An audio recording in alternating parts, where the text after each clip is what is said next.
Täna me käisime siis Balbino jäätise tehases, vaatasime, kuidas tehakse Vanilla Ninja pulgajäätist. Hetkel te näete, kuidas dosaatorist tulevad õige kujuga pulgajäätised välja. Vaadates seda protsessi, siis hästi põnev oli see, kuidas kõik nagu kellavärk töötab ja hästi selline magus oli vaadata. Mulle väga meeldiks töötada jäätise tehases. See on nagu selline amet, nagu mille peale ei tule päris. Ja see on nagu väga huvitav. Mulle meeldivad huvitavad asjad. Seejärel liiguvad jäätised külmatunnelisse, kus on -40-kraadine külmašokk.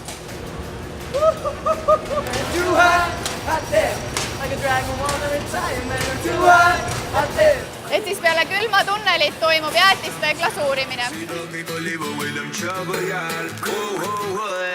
Vanilla Ninja jäätis oli mu lapsepõlvelemi.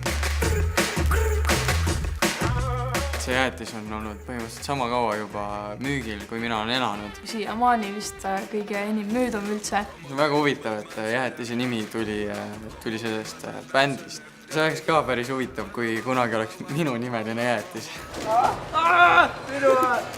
Sinu, võta. 5. Ei. Oota, läks siia õieti või? Minul läks täitsa lappama see kasti panek näiteks jäätisel. Peab küll! On paanika! Meie jäätiste superstar Vanilla Ninja vanillipulk glasuuris sai täiendust. Sellel aastal on meil siis välja tulnud 2 uut jäätist.